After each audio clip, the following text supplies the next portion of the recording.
Jai Narayana students, this is the second lecture of our lecture series of class 10 civics chapter of political parties, and in this lecture we will study about functions of political parties. So let's begin. The first function of a political party is to contest elections.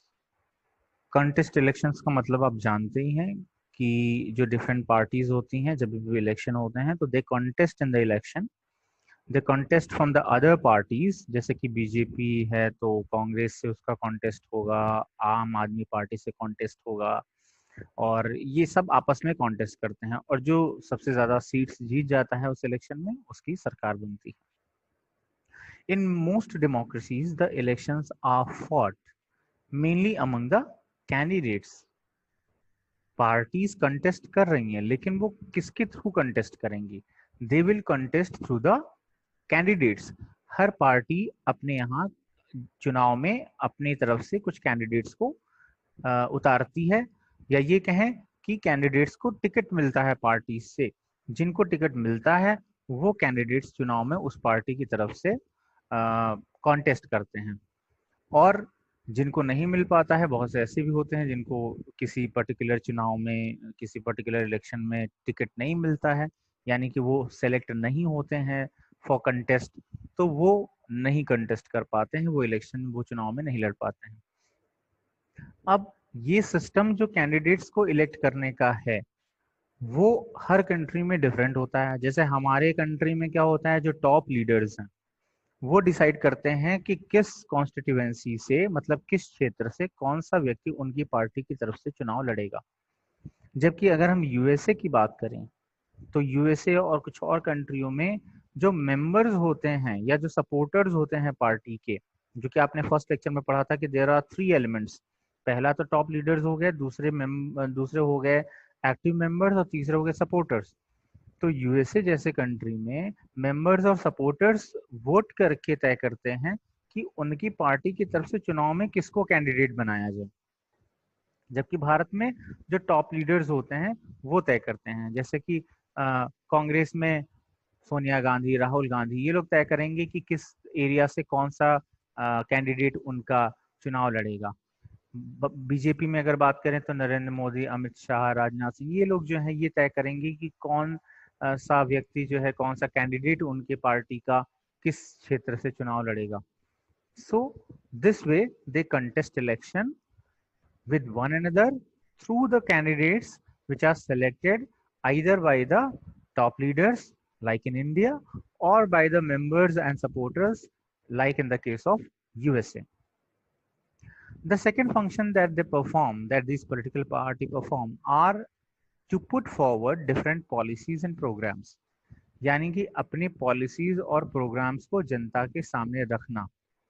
जैसे कि जब elections होते हैं तो उस समय क्या होता है कि हर पार्टी अपना एक मैनिफेस्टो लॉन्च करती है, एक मैनिफेस्टो रिवील करती है जनता के सामने कि हम, ये हमारी पॉलिसीज और प्रोग्राम्स हैं, अगर आप हमें चुनाव में जीतने देंगे, यानी कि वोट देंगे, तो हम इन पॉलिसीज को लागू करेंगे. जैसे यहाँ पर स्क्रीन पे आप 2019 के इलेक्शन में बीजेपी का जो मैनिफेस्टो था वो देख रहे हैं. उन्होंने क्या क्या प्रोमिस किए थे, क्या क्या पॉलिसीज और प्रोग्राम्स उन्होंने कहे थे कि हम लागू करेंगे. तो पहला उन्होंने कहा था कि भाई हम सिटीजन अमेंडमेंट बिल जो है इम्प्लीमेंट करेंगे, है ना, CAA, तो वो लागू हो चुका है. जम्मू एंड कश्मीर में उन्होंने बोला था 370 एंड 35A एबलिश करने को, तो वो उन्होंने कर दिया. तो ये इन्होंने प्रोमिस 2019 के मैनिफेस्टो में कहे थे. हालांकि बहुत से ऐसे भी पार्टीज होती हैं जो प्रॉमिस तो कर लेते हैं लेकिन बाद में उसको इम्प्लीमेंट नहीं कर पाती, या कभी कभी ऐसा होता है कि इम्प्लीमेंट करते हैं लेकिन पूरी तरीके से इम्प्लीमेंट नहीं हो पाता. जैसे कि इसमें भी लिखा हुआ है doubling income of farmers bye 2022, 2022 तक फार्मर्स की इनकम डबल हो जाएगी. तो अभी तक तो लग नहीं रहा है कि 2022 तक डबल हो पाएगी इनकम, क्योंकि अभी कोरोना और इन सब की वजह से काफी ज्यादा GDP में लॉस भी हुआ है. तो ये एक कहने का मतलब ये है कि जो पॉलिसीज एंड प्रोग्राम्स हैं वो हर पार्टी का अपना अलग होता है. खासकर चुनाव के टाइम पर जो पॉलिसीज और प्रोग्राम्स होती हैं उनको मैनिफेस्टो कहा जाता है, जो हर पार्टी लॉन्च करती है ताकि जनता को ये पता चले कि वो क्या करेंगे अगर वो चुनाव जीतकर सत्ता में आ जाते हैं, पावर में आ जाते हैं तो। So the parties put forward different policies and programs and the voters choose from them. अब वोटर जिसकी पॉलिसी और प्रोग्राम उसको अच्छा लगे, जैसे अगर किसी को पसंद है ये बात कि हाँ आर्टिकल 360 हटा दी जाए, 370 हटा दिया जाए, 35A हटा दिया जाए या CAA लाया जाए, तो वो बीजेपी को वोट करेगा। जिसको नहीं पसंद होगा वो नहीं करेगा। तो इसका मतलब ये था कि ज्यादातर लोगों ने इन मुद्दों को पसंद किया है, तभी उन्होंने 2019 में बीजेपी को वोट किया और बीजेपी जीत गई। यानी कि इस पार्टी के प्रोमिसेस उनको ज्यादा अच्छे लगे दूसरे पार्टी के प्रोमिसेस की तुलना में, कंपैरिजन में। Each of us may have different opinion and views on what policies are suitable for the society. अब ये हमें सेलेक्ट करना है as a citizen, as a voter. तो हमारे अलग अलग व्यूज हो सकते हैं, जैसा कि हमने बताया। हमको भाई इसका पसंद हो सकता है बीजेपी का, हो सकता है किसी और को ना पसंद हो। But no government can handle such a large variety of views. In a democracy, a large number of similar opinions have to be grouped together to provide a direction in which policies can be formulated by the government. And this is what the parties do. तो parties basically ये manifestos या ये जो programmes और policies लाते हैं वो किसके basis पर लाते हैं? तो वो पॉपुलर व्यूज के, पॉपुलर ओपिनियन के बेसिस पर ही लाते हैं। अगर भाई कांग्रेस को लग रहा है या बीजेपी को लग रहा है कि ज्यादातर लोग आज के समय पर ये पॉलिसीज चाहते हैं, ये प्रोग्राम चाहते हैं, तो वो उसी को अपने मैनिफेस्टो में या अपने प्रोग्राम्स और पॉलिसीज की लिस्ट में इंक्लूड करेंगे। जैसे सब सारी पार्टियों में कुछ चीजें कॉमन भी देखेंगे, सब कहेंगे कि हाँ ठीक है, हम ज्यादा नौकरियां देंगे, हम आपकी इनकम को बढ़ा देंगे, हम किसानों को सब्सिडी देंगे। तो ये सारी चीजें तो सारे ही प्रॉमिस करते हैं, सारी पार्टीज के मैनिफेस्टो में आप देखेंगे, क्योंकि ये तो ऐसी चीजें हैं जो कि पॉपुलर व्यू है ना। हाँ, कुछ चीजों पर रिस्क भी लेते हैं, वो अपने अलग मैनिफेस्टो दूसरे से डिफरेंट डालते हैं, जो कि उनको एक खास ग्रुप की तरह, खास ग्रुप का झुकाव उनकी तरफ होता है, जिसकी वजह से। तो ये सारी चीजें हम लोग समझ सकते हैं। So the first function was that they contest election, और अगर कॉन्टेस्ट में जीत जाते हैं then they form the government. And second function is that they put forward different policies and program. Now the next function is making laws. तो students, जैसे कि आप सब लोग जानते भी होंगे that the laws in India are made by the legislature, that is our parliament. Bharat में जो कानून बनते हैं वो पार्लियामेंट में बनते हैं। In fact in any country the legislature और you can say the parliament of that country makes law. भाई पार्लियामेंट बनाती है तो पार्टीज का क्या रोल है? तो पार्लियामेंट में पार्टीज ही तो पार्लियामेंट को फॉर्म करती हैं।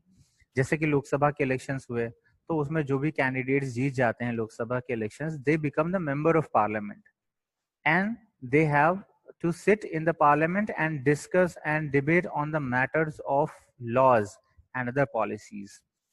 तो जैसे कि आप यहाँ पर देख रहे हो, in this meeting there is a discussion going on about the Citizenship Amendment Act. Citizenship amendment act के ऊपर लेकर के एक बहस चल रही है पार्लियामेंट के अंदर। पार्लियामेंट में इसी तरह से डिस्कशंस और डिबेट्स होते हैं। 3 स्टेजेस बेसिकली होते हैं, जिसमें फर्स्ट में इंट्रोड्यूस किया जाता है बिल को, सेकेंड में क्लॉज बाय क्लॉज डिस्कशंस किए जाते हैं, और थर्ड में उस पर वोट करके उसको पास या फिर डिक्लेयर कर दिया जाता है, या फिर उसको अमेंड करके दोबारा से उसको प्रेजेंट करने के लिए बोला जाता है।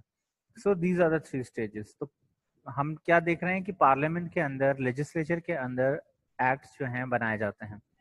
अब जब हम ये कह रहे हैं कि पार्लियामेंट में एक्ट बन रहा है, तो पॉलिटिकल पार्टीज क्योंकि पार्ट ऑफ पार्लियामेंट होती हैं, दे फॉर्म द पार्लियामेंट, इसीलिए पॉलिटिकल पार्टीज का रोल बहुत इंपॉर्टेंट होता है। अब यहाँ पर हम गवर्नमेंट नहीं बोल रहे हैं, हम बोल रहे हैं पॉलिटिकल पार्टीज, क्योंकि गवर्नमेंट जो होती है वो तो उसका तो काम है लॉज को इंट्रोड्यूस करना, लेकिन उसमें क्या कमियां हैं, क्या उसके नुकसान हो सकते हैं, उस बात पर डिस्कशंस और डिबेट्स करना, या अगर पॉलिसीज या एक्ट जो है वो गलत हैं तो उनको अपोज करना, इसके लिए वहां पर एक ऑपोजिशन भी होता है।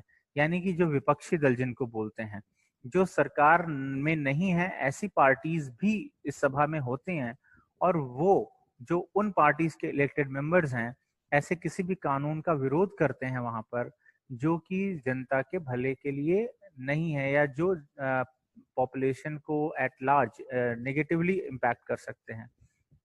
So this making of laws is also a function of political parties, क्योंकि उनका रोल इस यहाँ पर 100% इम्पॉर्टेंट है, जिसके थ्रू ही लॉज बनते हैं.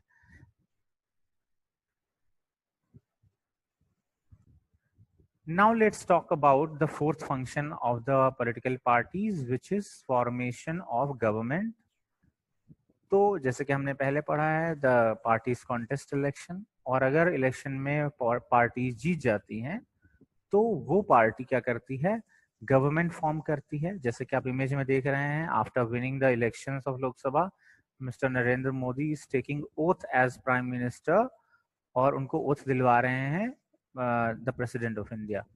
तो ये सिस्टम है, मतलब कि जो ज्यादा सीट जीत जाता है इलेक्शंस में, उस पार्टी की गवर्नमेंट बन जाती है, और उस पार्टी के जो लीडर्स होते हैं वो प्राइम मिनिस्टर और अदर मिनिस्टर्स बनते हैं. अब यही जो पार्टी जीतेगी वही सरकार को चलाएगी भी, वही कंट्री को रन करेगी, और वही रियल एग्जीक्यूटिव पावर्स को एक्सरसाइज भी करते हैं. So what all functions we have seen so far, एक बार उसको रिवाइज कर लेते हैं. The first function was to contest elections. Different parties elections को कॉन्टेस्ट करते हैं through their candidates. Second function we saw that they put forward different policies and programmes.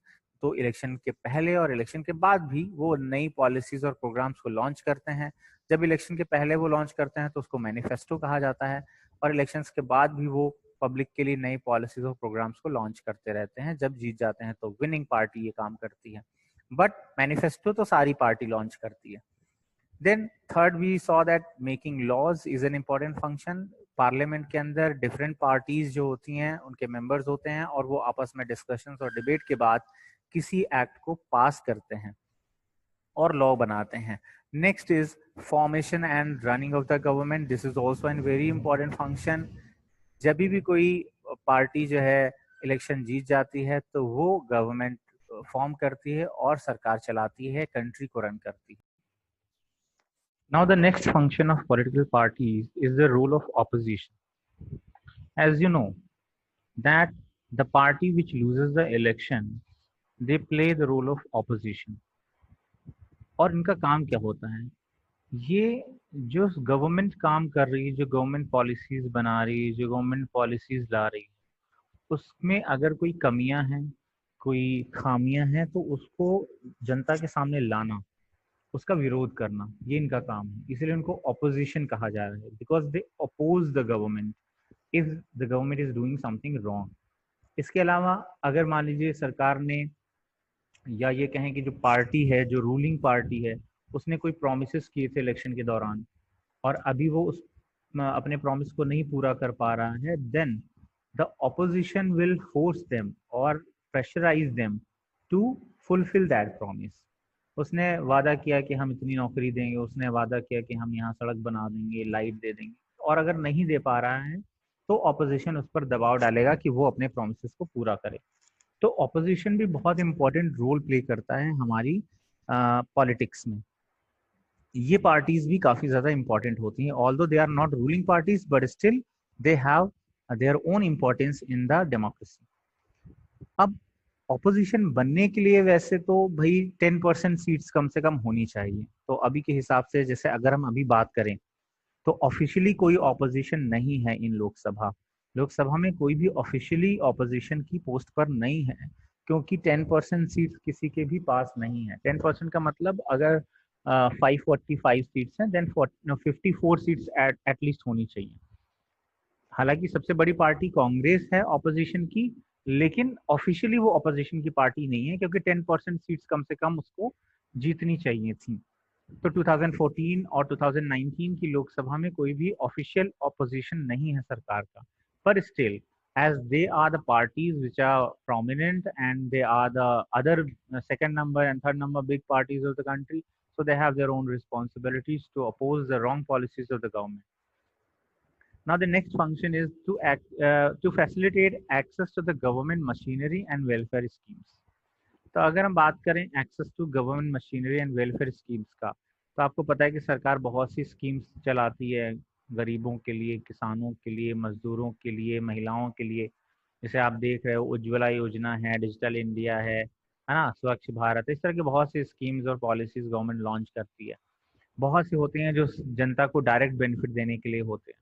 तो इन बेनिफिट्स का लाभ आप कैसे उठा सकते हैं? मान लीजिए कि उज्ज्वला योजना के एग्जांपल ले ले, किसी महिला को उज्ज्वला योजना के अंदर सिलेंडर लेना है, सरकार फ्री में दे रही थी जो, तो वो क्या करेगी? क्या वो डायरेक्ट नरेंद्र मोदी के पास जाएगी उसको मांगने के लिए? Definitely not. उसको क्या करना पड़ेगा? उसको अपने एरिया के लोकल लीडर से संपर्क करना पड़ेगा। अपने लोकल लीडर के पास हो जाएगी और बताएगी कि हमें गवर्नमेंट की ये स्कीम्स के अंदर ये बेनिफिट्स मिलने चाहिए थे लेकिन अभी नहीं मिल रहे हैं। तो वो लीडर उसकी हेल्प कर सकता है to avail these benefits which are given under the government policies. तो इस तरीके से हम ये भी देखते हैं कि पॉलिटिकल पार्टी, अब कोई जरूरी नहीं है कि जिस गवर्नमेंट ने वो स्कीम लॉन्च करी है उसी के लीडर के पास ही जाए। उसके लीडर के पास जाएंगे देन इट इज बेटर। नहीं तो जो दूसरी पार्टी, अगर मान लीजिए आपके यहाँ कोई दूसरा पार्टी का सांसद है आपके एरिया में, तो आप उससे भी अगर जाकर मिलेंगे तो वो भी आपकी मदद करेगा, क्योंकि वो भी जो टॉप लीडर्स हैं रूलिंग पार्टी के, उनके संपर्क में होता है, उन तक ये बात पहुंचा सकता है। So these local leaders, whether they are from the ruling party or they are from the opposite parties, they can help you availing these benefits. So access to government machinery and welfare schemes, ये दोनों आपको political parties के through ही मिलते हैं। Then next is shape public opinion. This is very important. Public opinion shape करने में political parties का बहुत ज्यादा रोल है। आज आप किसी भी पार्टी के बारे में क्या सोचते हैं, किसी व्यक्ति के बारे में क्या सोचते हैं, देश में कंडीशंस जो हैं उसके बारे में आप क्या सोचते हैं, ये सब कुछ जो है पॉलिटिकल पार्टीज का अफेक्ट किया हुआ है। कांग्रेस को आपने सरकार से हटाकर बीजेपी को जिता दिया, तो उसमें भी पब्लिक ओपिनियन शेप किया गया। आपको बताया गया, जब मोदी जी रैली ले रहे थे तो बताते थे कि कांग्रेस पिछले इतने सालों से रूल कर रही है, 50 साल हो गए और अभी तक भी देखिए सब जगह लाइटें नहीं है, सब जगह सड़कें नहीं है। So this is a way of shaping public opinion. किसी के अगेंस्ट या अपने फेवर में पब्लिक ओपिनियंस को शेप करने के लिए बड़ी बड़ी रैलीज ऑर्गेनाइज की जाती हैं और मीडिया के थ्रू अपनी बात को जनता तक पहुंचाया जाता है। So these all are methods of shaping public opinion, और ये शेप करते भी हैं। हो सकता है कल को बीजेपी में कुछ कमियां ऐसे मिल जाएं, तो ऑपोजिशन क्या करेगा? उसके अगेंस्ट में उन बातों का प्रचार करेगा कि सरकार ने बेरोजगारी बढ़ा दी, सरकार रोजगार नहीं दे पा रही है, सरकार ने कहा था कि हम देखिए ये डबल कर देंगे, इनकम नहीं कर पा रही है फार्मर्स की डबल इनकम, और बल्कि रिड्यूस हो गई है। और अगर वर्ल्ड इकोनॉमी में देखें तो हमारा जीडीपी बहुत कम हो गया। ये सारी बातें उठाते रहते हैं ऑपोजिशन के leader. They try to shape your opinion कि आप उनके फेवर में और जो दूसरा पार्टी है उसके अगेंस्ट में अपना ओपिनियन बनाएं, और काफी लोगों का इससे शेप हो भी जाता है। अगर कुछ हद तक आपको उसकी बात अच्छी लगे और सही लगे तो आपका ओपिनियन शेप हो भी जाता है। So this way they try to shape your opinion. तो हमने अभी तक में क्या पढ़ लिए? हमने अभी तक में 7 important functions of political parties पढ़ लिए हैं। एक बार इनके नाम फिर से देख लेते हैं। First is to contest election, second was to put forward different policies and programmes, third is to make laws, fourth was to run government and form government, fifth was role of opposition, sixth is to make access possible to the government policies and welfare schemes, and the last one was shaping public opinion. Thank you students. Jana Ryan, if you have any queries you can ask during the live session.